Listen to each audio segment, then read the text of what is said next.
Welcome to the last day of Hope and Healing for Mental Health here on 100 Huntley Street. What an incredible week it's been. Daniel, it's been an incredible privilege to have you here as our guest co-host all week. Oh, I've loved it. Thanks for having me. Yeah, you've been amazing, and you have so much wisdom to share, and we're going to dive in a little bit today on a new topic, social media, not new in terms of mental health, but you can't talk about this without bringing up the impact social media has had. And I was shocked to realize it's been around for more than 20 years. So this great social experiment we embarked on, we're starting to measure both the good and, unfortunately, the bad. Yeah, and statistics show that people who are on their screens for 7 hours or more a day are nearly twice as likely to experience severe symptoms of anxiety, depression, and psychological stress than those who limit their screen time to a maximum of 3 hours. And now your phone, many phones will actually measure that time for you, and it might be more than you think. Now, of course, young people by far are on their screens the most, and they are, stats show, experiencing the most severe mental health symptoms. Experts believe those two could be strongly connected. But how do you keep them off their phones in this day and age? Now, you are the parent of a preteen teen. Yes. What do you do? What's your answer? My wife and I work really hard. It's a daily battle. But I think the key is to be really boundaried in how we steward this technology. And I think stewardship is the key. In Genesis, God calls us to steward things. And I think we can't just let it go. We have to think, where do we use screens? When don't we use screens? How do we steward them? So we're very boundaried.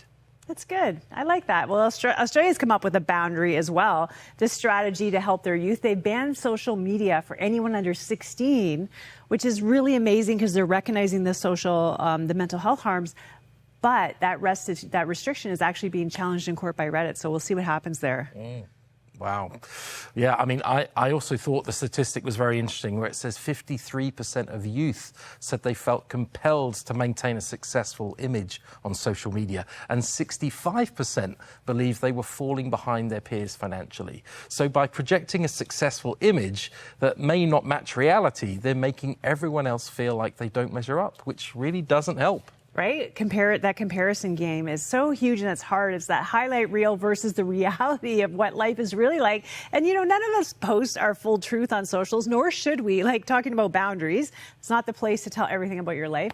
But I think no matter what your age, actually, limiting that temptation of comparison by comparing ourselves to others, by reducing our exposure to socials is not a bad idea. Yeah, and it's definitely a conversation we need to keep having. Well, Cheryl, you recently travelled to the Chalet Mental Health Summit in Toronto to speak to my friend, Dr. Rod Wilson, who has been exploring how our faith intersects with our mental health. It's such an important topic. So let's go to that interview now. I'm joined now by Dr. Rod Wilson, a psychologist, researcher, and author. He served as a pastor in various churches and as president of Regent College from 2000 to 2015.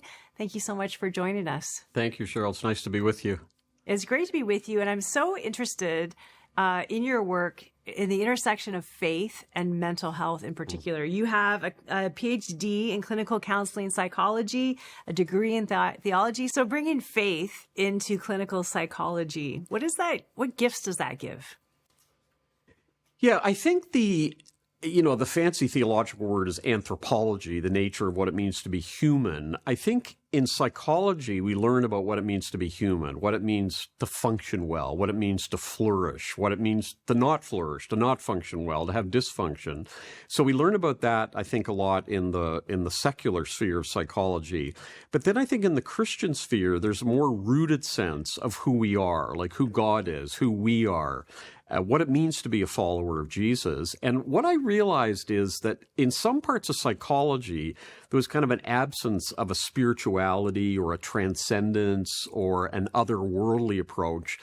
But on the other side, I found in some aspects of Christian faith, it wasn't really true to who we were humanly. And so I actually found both sides had a lack. And to be able to let them contribute to one another was really helpful. And I still find that. I still find often in churches, there's churches that kind of specialize on the spiritual and they minimize the human. And there's a lot of churches now that are maximizing the human and minimizing the spiritual. But true integration, for me, was taking my humanity and my spirituality seriously. Now, knowing that these are your fields of interest and study, And you've been talking about this and exploring it. And then you yourself have been very open about the fact that you were diagnosed with low-grade depression. So how is that impacting your experience as you process that diagnosis and how to move forward? Yeah. Yeah, it's interesting. From a very young child, I had this sense that I was carrying, and it felt like carrying it, that I was carrying this low-grade heaviness. You know, when you have a low-grade fever, it's not like raging. It's just a little, you can still function, you can still do fine, but you have this low-grade fever. And it wasn't until I went to a psychiatrist and actually had a fair bit of psychotherapy and then was diagnosed medication, I began to realize that part of my journey, not something to run from or not something to necessarily ignore or pretend wasn't there, but my dysthymia, my low-grade depression, is part of who I am. And if I had diabetes, you know, if I needed a knee replacement or I had a sinus infection, I would go for help with that. And the therapy that I've had and the medication that I take has really helped my dysthymia in a very good way. I still struggle with dysthymia, but it's not jeopardizing my life. It's not getting in the way of what I need to do. Even in serving God, it doesn't get in the way. And I think what it reminds me, like I think at the core, we're all vulnerable.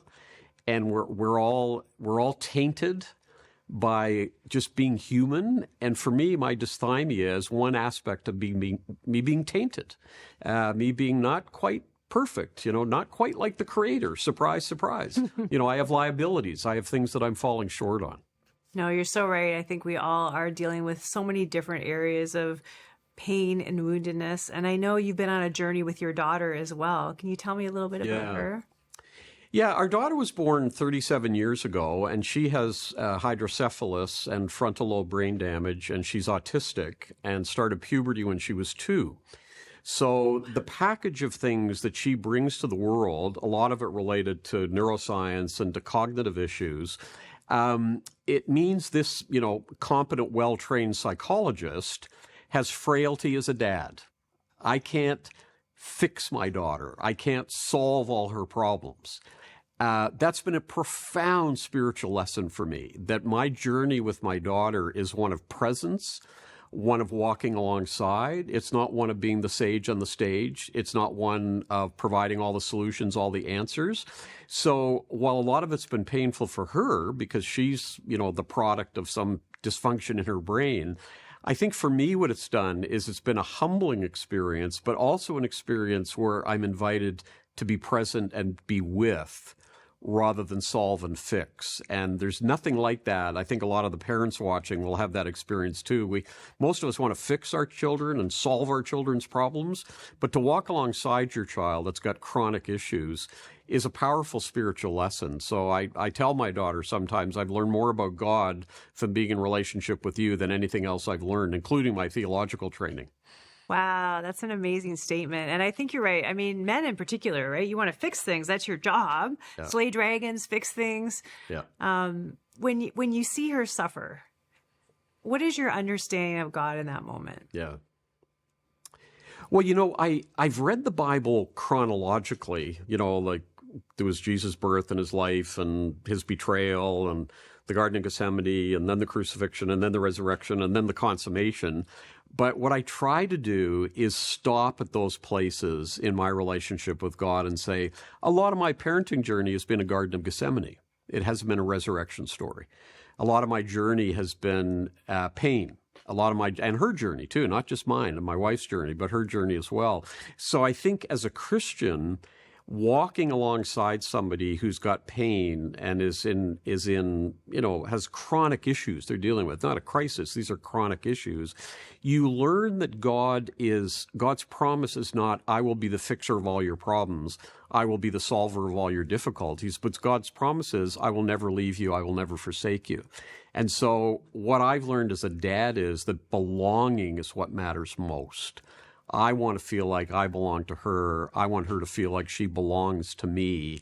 And sometimes when we get into the fixing solution game, we forget the belonging and the connection. And it's mutual. Like by some standards, she's much lesser than me, but by other standards, I think I'm much lesser than her. That's amazing. And I love how you unpack the gifts that pain even has given you. You know, you're a trained theologian. I think a lot of us run from pain, especially here in Western society. Yeah. We're not taught a lot about it. We're not always prepared for it. Yeah. How can people watching process pain, whether it's mental illness or a situation with someone they love or a situation in their own life? Yeah. Well, I love Genesis 6:6. I love it in the sense that I find it the most confusing verse in the Bible. God regretted that he had made people, and his heart was filled with pain. And I read that verse, Genesis 6:6, and I think, as a dad, I understand that verse. Like, God was in pain as our father when he saw what his children had done, when he saw the pain and brokenness they were in. His heart was filled with pain. When I see Jesus' agony in the Garden of Gethsemane, I feel like that's a Jesus I can follow as somebody who's got my own brokenness and my parenting. I look at when they came and told Jesus that John the Baptist had died, and that lovely little phrase, Jesus went off by himself. Like, obviously a good friend, somebody that in utero, there was some communication with him and John the Baptist, and he went away and had that experience of sadness. So it's given me an understanding of God, I think, that God is in our pain and God is with us in our pain and isn't always extracting us from it. We don't always triumph over it. We're not always victorious over it. I think sometimes some of us are given parts of life that are not crisis-oriented, they're chronically oriented. And I think, some crises can go away quickly, but chronic pain needs someone who's present, right? Because in chronic pain, we feel isolated. We feel alone. We feel like, who's with me in this? Like, my journey as a dad, I've been in this 37 years. Like, people can be with you in a crisis, but can they be with you? And that's God's promise. He never slumbers. He never sleeps. He's present in the chronic, even though the chronic may not go away. Wow. And I think when we take that and apply it to a mental health lens in the church, it's not always trying to fix people there either, right? Yeah. How do we apply that? Yeah. Well, I think because sermons are our major mode of communication in church life, and, we all listen to sermons on Sunday or give sermons on Sunday, I think there's a sense in which the sermon sometimes runs the risk of not knowing the stories on the other end. Like, sitting in that congregation or 150 people or whatever it is, they all have a story. And so when we're preaching a sermon, we need to remember that this passage of Scripture and this theological construct we're kind of unpack is being heard by people with different stories. And so if somebody's talking about, isn't it amazing, children are a gift from God, and how amazing parenting is, there'll be some people sitting there that are struggling with infertility. There are people struggling there who've got a problem child. There are people struggling there who've had a child that's taken their own life. So we need to preach and teach with a recognition of the stories that may be there, and be careful not to individualize these sermons so much that people feel re-traumatized when they're listening to a sermon. That's a word of wisdom. And, you talk about having a narrative grid for Christian ministry. Is that kind of what you mean when you talk about the power of encompassing everyone's story? Yeah, I'm impressed, Cheryl, in the Gospels that Jesus didn't preach a bunch of sermons. What he did was had conversations with people, and they told stories, and he told stories. And some of the stories Jesus told, the people who heard them didn't even understand them. They were confused by them. And he spoke in riddles, and he spoke in parables, and he used funny metaphors at times. But it's a story dialogue. So story is part of what we need to do. Like, even the work you do, a lot of your work is listening to people's stories. And there's something powerful as your listeners watch that. Hearing stories is really what the Bible is about. I mean, the Bible in many ways is a book of stories. They're true stories, but they're still stories. And I think concepts are very much an end, whereas story is ongoing, right? There's something ongoing about story that makes us more connected and gives us a greater sense of belonging. If you know my story, you know me. If I know your story, I know you. That's so wise. I really love one of your recent books. I have to shift gears for a minute here. You called it, Thank You, I'm Sorry, Tell Me More, How to Change the World with 3 Sacred Sayings. And this is a little bit also about how to open up people's hearts. Can you unpack those 3 phrases a little bit more? Yeah, I think right now in this present cultural moment, we've lost a sense of gratitude, and we're very much into entitlement. So I'm not thankful for you. I just believe you need to do this because I'm entitled for it. So I think the antidote to a culture of entitlement is gratitude, and the best way to express gratitude is thank you. I think we're also living in a culture of victimization, where I don't take any responsibility for what I've done wrong. I just blame my parents, my background, my history, my church, Christians, whatever. I'm always victimized by everything. And in a culture of victimization, we need more remorse. We need more repentance. I need to say to you, like Cheryl, in that interaction we had last week, I'm sorry for what I said. And I don't want to blame. I don't want to do a but. I'm sorry, but. I'm sorry for what I said, but you said blah, yeah, blah, blah. Exactly. Yeah. And so what I want to do is speak into that culture of victimization with an expression of remorse. And the tell me more phrase is, we're in a culture where everyone wants to tell their own story, right? Like, you need to hear my story. This is my story. This is my experience. This is my lived experience, which is great. But if all I do is tell you my story, I don't say to you, tell me more. I don't ask you to tell me more. So my little title of that book, Thank You, I'm Sorry, Tell Me More, How to Change the World with 3 Sacred Sayings, is basically to say to everybody, not just Christians, if we said thank you more, said I'm sorry more, and said tell me more, we would be more connected and less fragmented.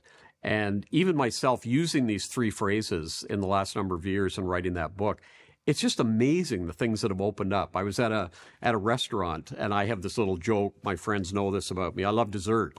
So when the waiter or waitress comes to the table after the main course and says, would you like dessert? I say, is the Pope Catholic?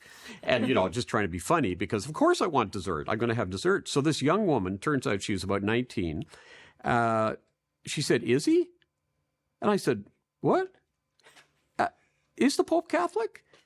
And I said, tell me more. So we had this long conversation for about 20 minutes about religion. And she didn't know who the Pope was. She didn't know what Catholic was. She didn't know what Protestant was. I said, do you have any exposure to the church? None at all. She said, well, why are you here? And I said, I'm doing a Bible conference. What's that? And so we had this amazing conversation just because I said, is the Pope Catholic? She said, is he? And I said, tell me more. Right? And when we do those little phrases of thank you, I'm sorry, tell me more, open up a lot of conversational space that I think brings us closer to one another in a world that's really fragmented right now. There's so much to unpack there, but I think the listening piece too, the tell me more. I have a friend who's an executive coach, and he says, sometimes I feel like people pay me just to listen to them because nobody listens anymore. Yeah. What is the power of allowing somebody to genuinely unpack their story without judgment or interrupting or, rushing to critique them? Yeah. Well, I think, here I would go back to my theological convictions. Like, if we're creating the image of God, there's a certain dignity in who we are. So if you say to me, do you have any children? I say, yeah, I have a 37-year-old daughter. And then you just go along about your day and never say, tell me more. But if you say, tell me more, and I tell you the richness of that experience and the complexity of that experience and the pain for her and the struggle for my wife and myself, that gives you much more connection with me and gives you a sense of understanding the complexity which is my life. And there's a dignity in that as somebody creating the image of God that will draw me closer to you because you want to know who I am. Ooh, I think that's a really good thought to end on. Dr. Wilson, thank you so much for your time and sharing just a little bit of your wisdom with us. Thanks so much, Cheryl. I enjoyed being with you. Thanks.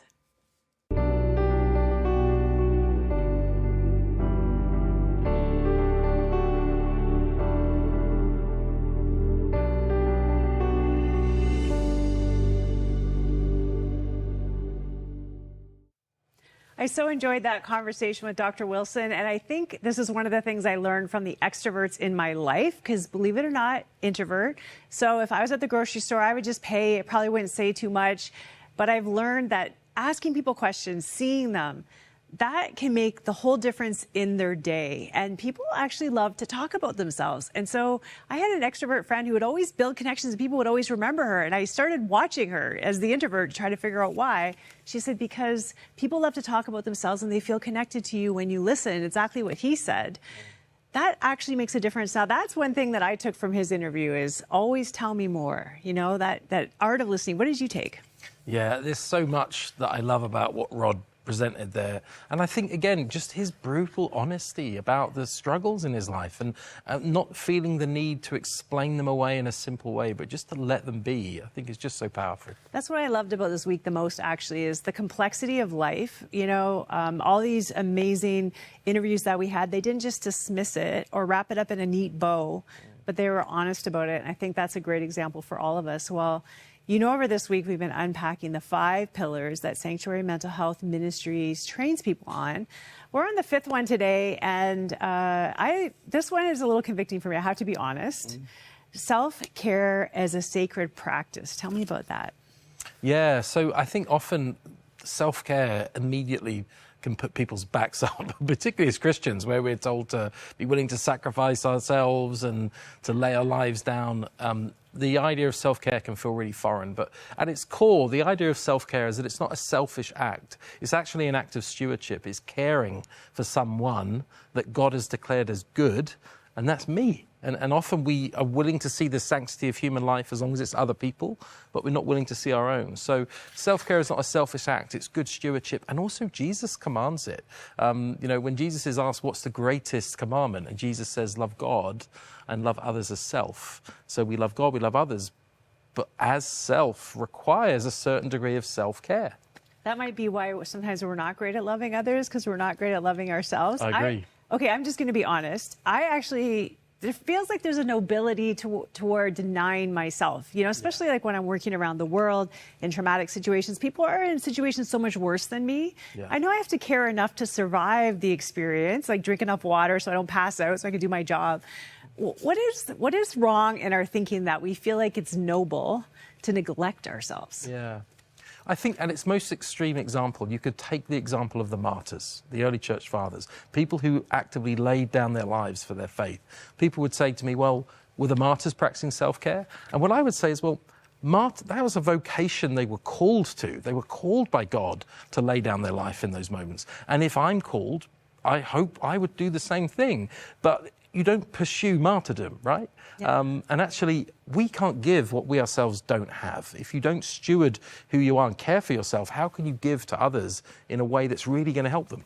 Yeah, and actually they couldn't steward themselves. If they didn't steward themselves to make sure that they could last until the moment of martyrdom to do the work they were supposed to do, they wouldn't have made it. Yeah. So I do agree. Now you talk about 4 areas that self-care encompasses. What are those 4 areas? Yeah, so it really goes back to this idea of the biopsychosocial spiritual reality that we are. A human being is always biological, always psychological, always social, always spiritual. So when you think about it from those different aspects, how do I care for my biology? How do I care for my body? What do I eat? Do I exercise? Do I get fresh air? Do I go outside each day? These are just practical biological things. And then psychology, what am I putting into my brain and how am I caring for this amazing complex organ that God has fearfully and wonderfully made? And how am I stewarding my relationships with other people? Who am I surrounding myself with? Who am I not surrounding myself with? And then our spiritual lives. How are we nurturing and caring for our spiritual realities? That's a lot of work. It can feel like it. But, you know, when I go for a walk outside, I am caring to all of those things. When I look at God's creation, as I walk around, as I meet people that God has made, I'm caring to my physical self, my spiritual self, my relational self. So we're holistic. So it's almost like people need to take a moment and really look at those 4 areas and say, how am I doing in those 4 areas? Where am I short? What do I need to adjust? And I would think it's always kind of this adjusting life, because we're never going to get it exactly right. Yeah, and it can feel overwhelming as I sit here and talk about biopsychosocial spiritual. But in truth, we know these things. We know that it's good for us to be with other people. We know how good it feels to look someone in the eye and share a joke or a laugh with them. We know this. So I think it's just, as you say, little adjustments, little steps in the right direction. And you say, you know, show yourself the same kindness you would show a friend. And it's interesting. It's one of the things that I talk a lot to when I'm coaching leaders is like the way we talk to ourselves. Yes. We would never speak to anyone else like that. Like, you're such an idiot. I can't believe you did that. You know, like, what are some examples of some things that we say to ourselves that is so disrespectful and shouldn't be? Yes, I know. Well, if I'm really candid myself, if I analyze that, I'll often talk to myself at a point of kind of crisis where I'll say, come on, Daniel. It's almost like, pull yourself together. And that I don't ever go, good job.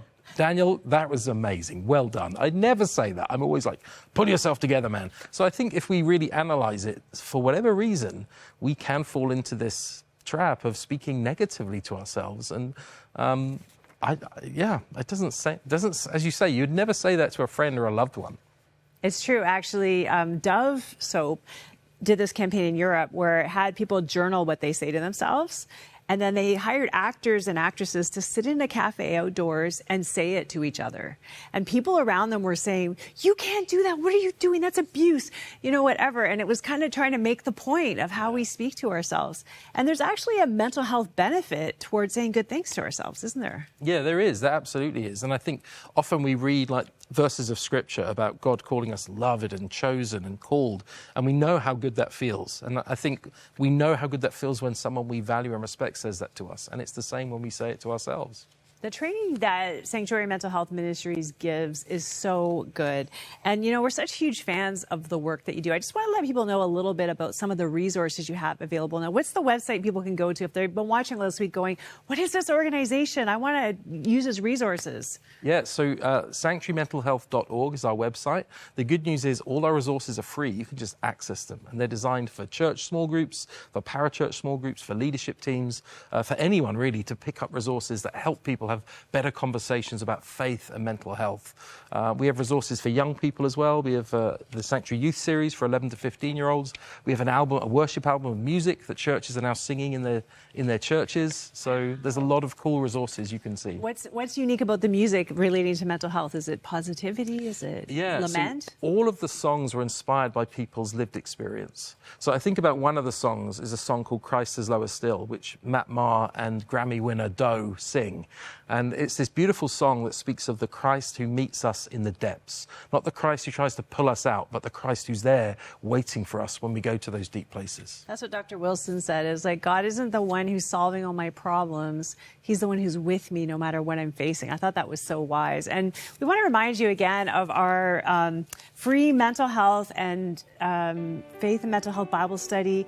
It's 5 days of digging into what the Bible has to say about our mental health. You might not even know that the Bible actually addresses mental health. So this is an amazing journey for you to take. And it also includes videos of faith experts unpacking this topic. So please make sure to write down this URL. You can download it right there at crossroads.ca/study guide. Yes, and do make sure to write down our prayer line number as well, which is an incredible resource for support 24 hours a day, 7 days a week. Not only will the most wonderful people pray for you, but they can also connect you to a faith community or other resources that may help you on your healing journey. Please call 1-866-273-4444 or go to prayer@crossroads.ca or chat@crossroads.ca with our digital pastor. We have 30 seconds left. I'm going to put you on the spot a little bit, but what's one thought you want to leave with people out of everything we've discussed this week about mental health? What's one encouragement? I would say to people watching this, you are not alone. If you're in the midst of the depths, in the midst of the crisis, you have a Saviour who's with you, and you have a community of people, many of whom are going through the same things, who would say to you, we are with you. Yeah, we all are on a mental health continuum. That's my takeaway from this week. And we're all going to have highs and lows, but God is with us in all of it. I hope you've been encouraged this week. Have a great weekend. Bye. Bye. Thank you for your ongoing support of Crossroads, a supporter-funded nonprofit organization and member of the Canadian Centre for Christian Charities. Thanks to faithful people like you, we are able to continue producing 100 Huntley Street. You can write to Crossroads, P.O. Box 5100, Burlington, Ontario, L7R4M2, or visit crossroads.ca to learn more about our programs.